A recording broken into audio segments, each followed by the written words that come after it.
Welcome to SFSFWI-TV. I am Sandra Hans, and I am the founder of San Francisco Sustainable Fashion Week International.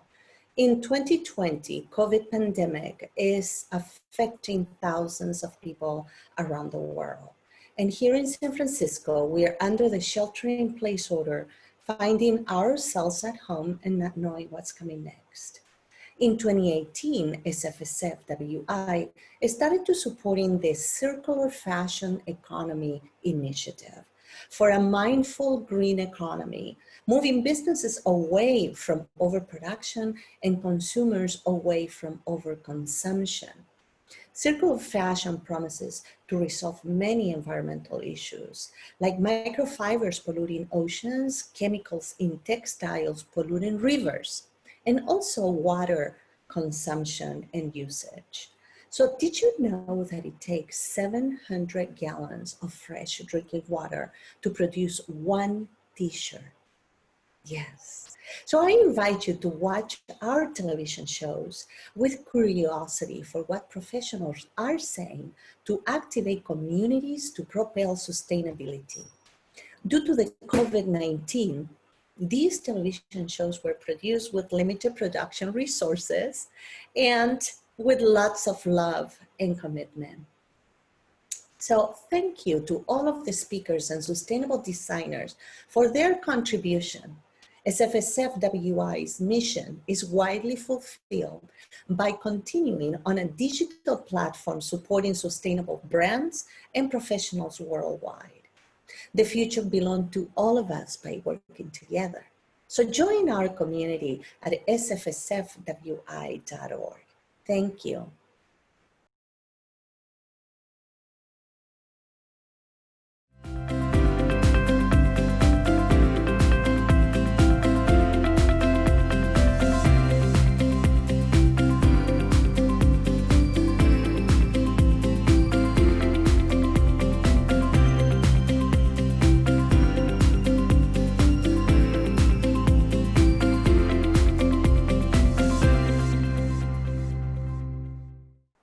So this is Debbie Rafael from the City of San Francisco's Department of the Environment saying thank you so much for participating in the San Francisco Sustainable Fashion Week International.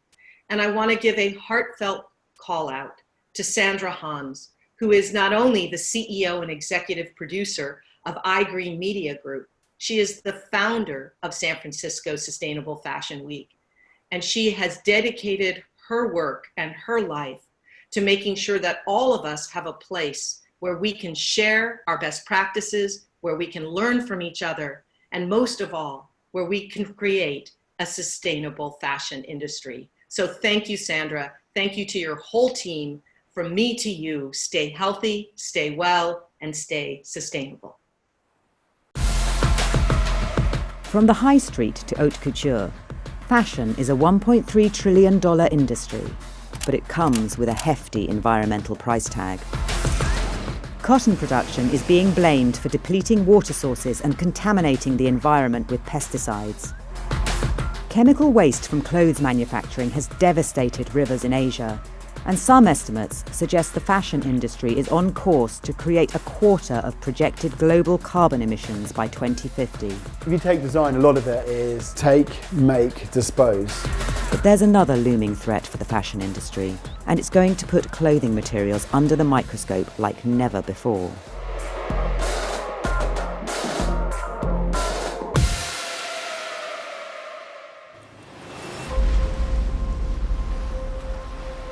This man is known as the godfather of microplastic research.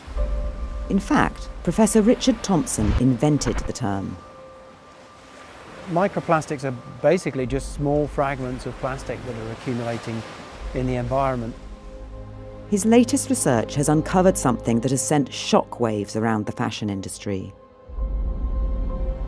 The data we've collected show a significant increase in the quantities of microplastic in the environment. And a lot of what we found in that study was plastic fibers.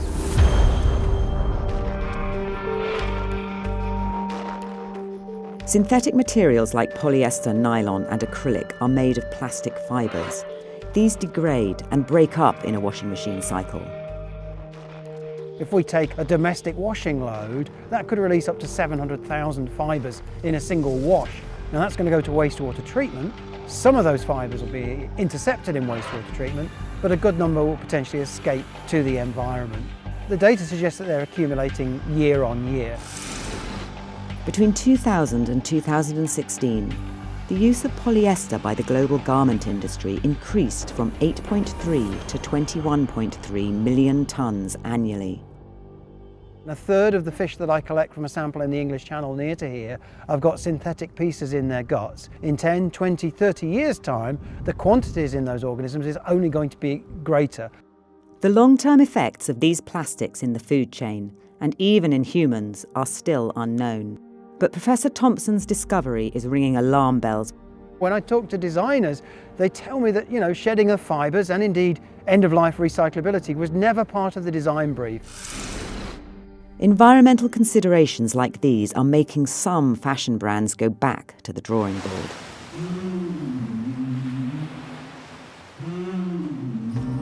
Tom Kay has spent his life around the ocean. In 2003, he launched a brand that creates functional and sustainable products for those that share a love of the sea. His company is experimenting with different design processes in order to lessen its environmental impact. If you take design, a lot of it at the minute is take, make, dispose. And that is totally unsustainable.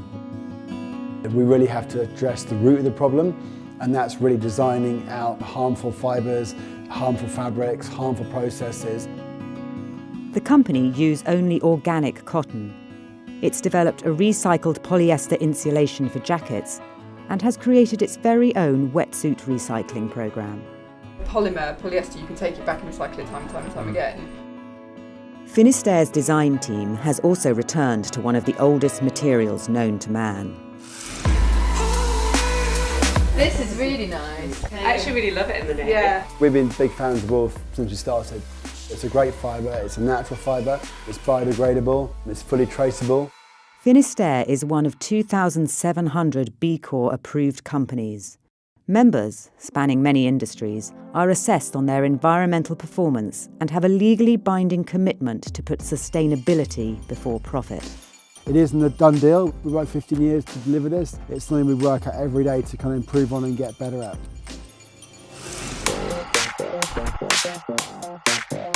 One designer is turning fashion's plastic problem on its head. Javier Goyeneche runs EcoAlf. He's taking plastics out of the ocean and turning them into shoes. The sneakers is the result of more than 2 years of R&D. They're active, urban, comfortable.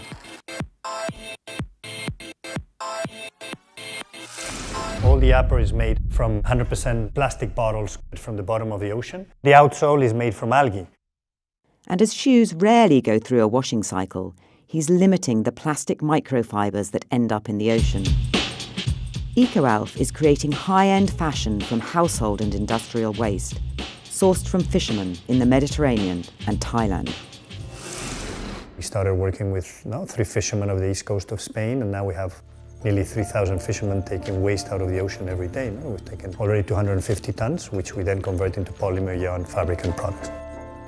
But Javier is also pioneering a new synthetic material made from recycled plastic that doesn't shed fibres in the same way as current materials. We started a project 1 year ago, which is with the new yarn we're creating from the ocean, we want to start investing in how can we create a yarn that doesn't throw microfilaments to the system again. Javier is one of a growing number of boutique brands using recycled plastics. The way we do things are much more complicated, not only much more expensive. At the end of the day, it's much easier to go to a fabric show, buy a fabric, produce a garment and sell it. The sooner bigger fashion labels and brands follow suit, the cheaper this environmentally friendly clothing will become.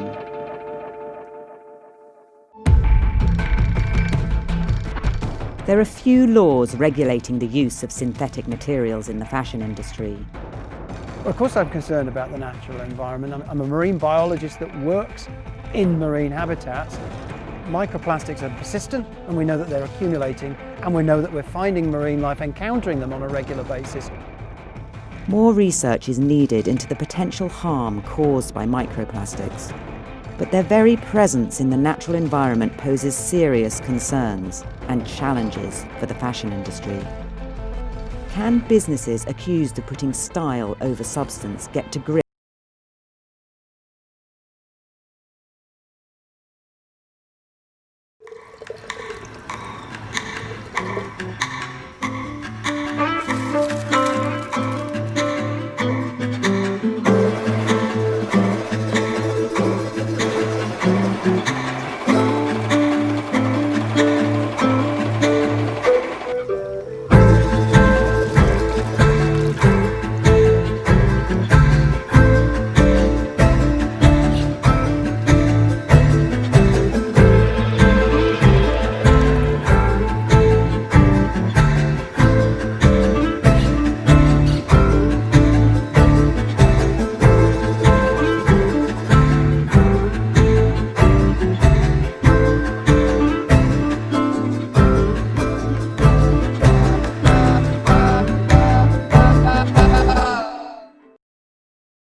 Welcome to San Francisco Sustainable Fashion Week International, SFSFWI-TV.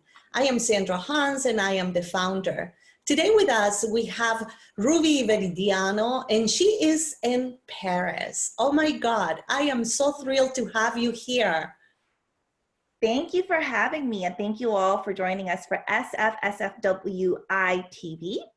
As I know, this is the 7th year that the San Francisco Sustainable Fashion Week International is happening, a platform that was created by Sandra to unite the industry and consumers together to chart forward a more sustainable future for the fashion industry.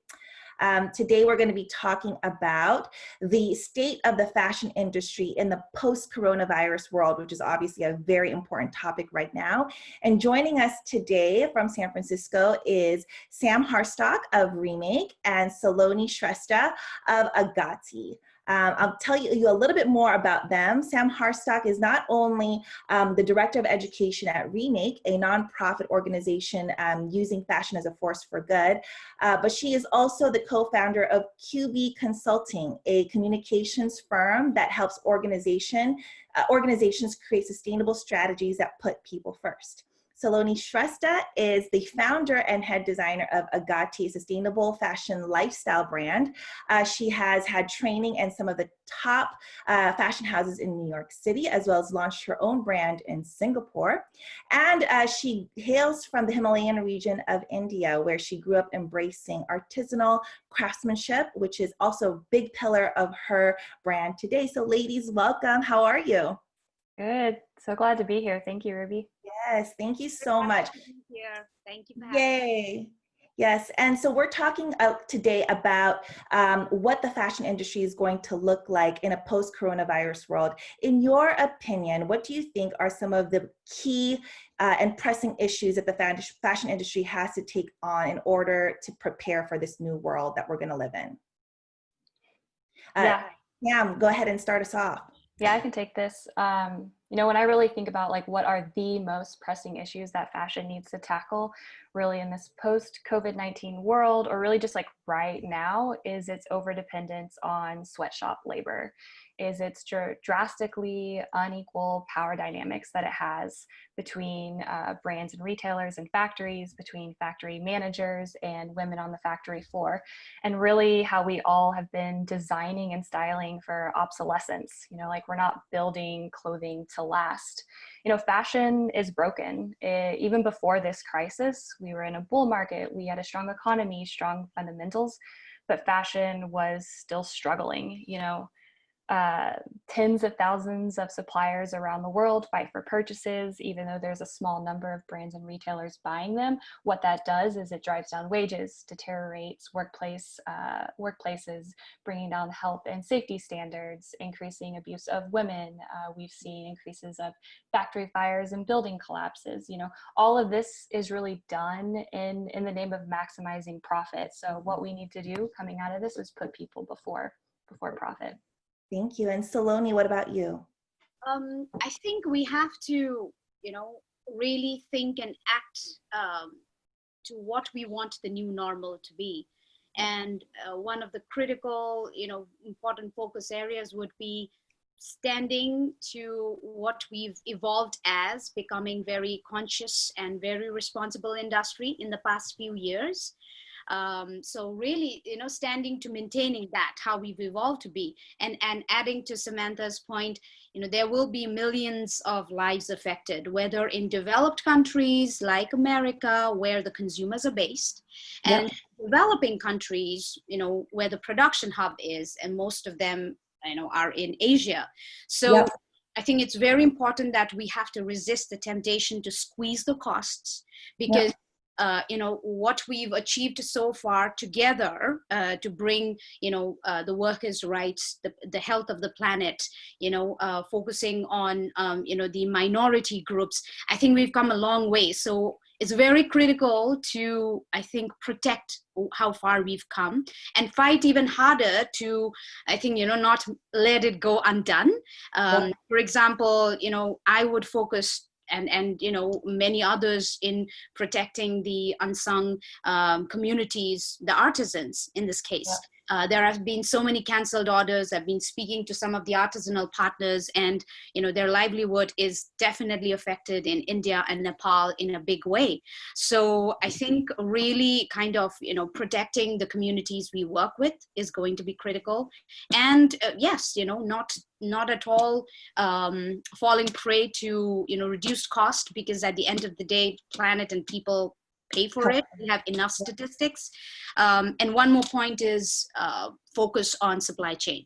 I think we've seen how, just centralizing everything in one country or just a few places is going to be not effective. When some tragic situation like this happens, I think localizing, building the strength locally, because it not only helps the local workforce, but also the economy. Yeah.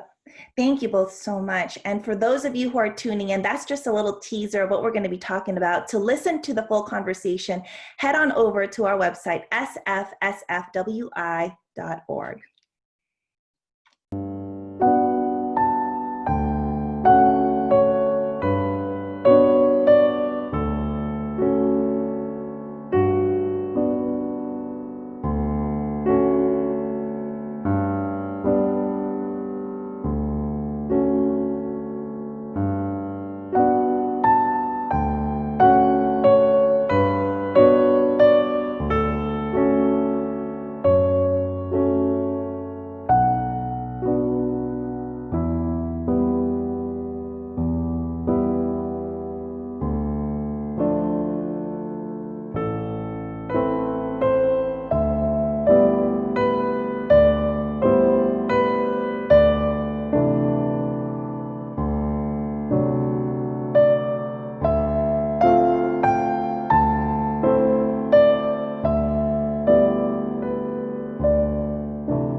So welcome, Grace, and welcome, speakers.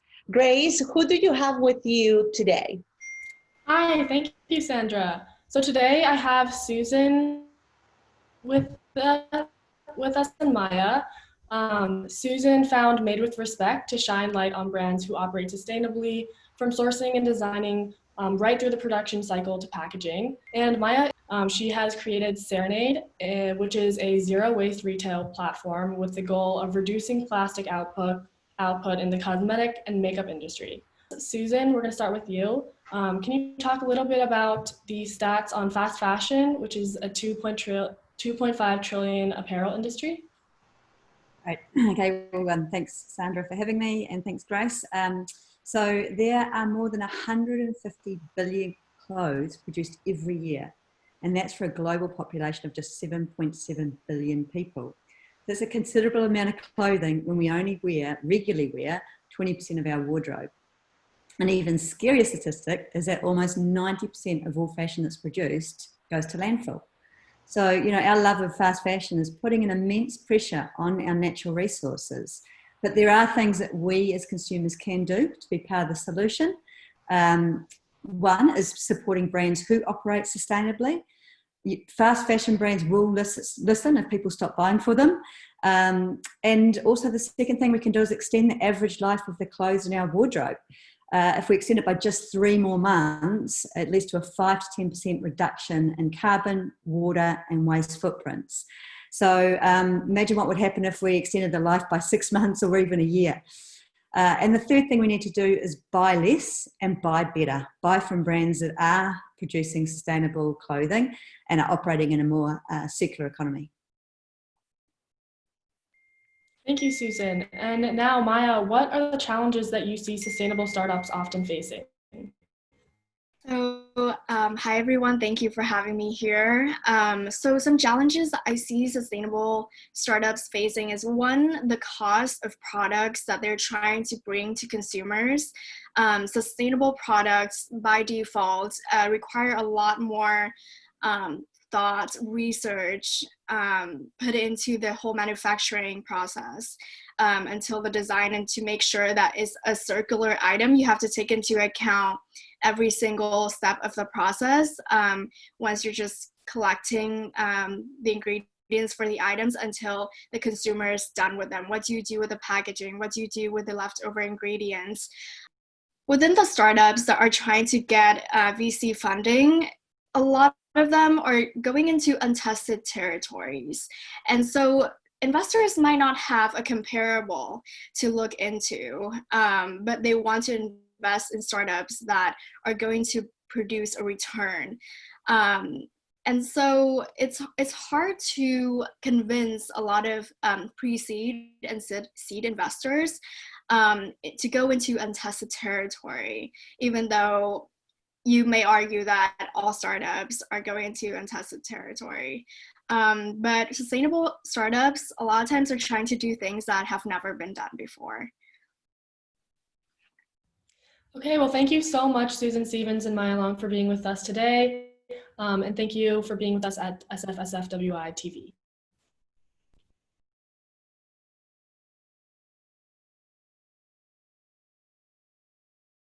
Here we go. Hi, this is Cher from Alex Magazine, the world's first ever sustainable luxury publication. We publish online daily and quarterly in print. My personal passion is to bring to the public sustainable luxury fashion and beauty that involves zero cruelty to animals. I'm really passionate about animals. You can come visit us anytime at www.alexmagazine.com. Hope to see you soon.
Welcome to SFSFWI-TV. I'm here today with Atalia Hanaway. She is the designer and founder of Atalia A Collection. Welcome, Atalia. Hi, thank you for having me today. Atalia, tell us about your collection. I know that it's zero waste designs with gorgeous plant-based materials. Tell me about the attributes of a woman you are designing for. My brand really reflects, the smart woman who would like to wear smart pieces that she can mix from and match, pieces and bridge the clothing from day to night. I feel like my clothes also want to express, a woman that, wants to feel beautiful. And I think the quality and the fit using the textiles and my zero waste design concept really, bring forth what women want to wear. Where can women see your beautiful designs and purchase them? Well, this year I'm going to be launching my summer collection on my website, and that's going to be at italiaacollection.com. And also I'm on Instagram. You can find my products there at Italia A Collection. So I'm really excited about that. Atalia, we're going to continue this conversation. If anyone would like to see the full conversation, please go to SFSFWI.org. Thank you. To see today. Atalia.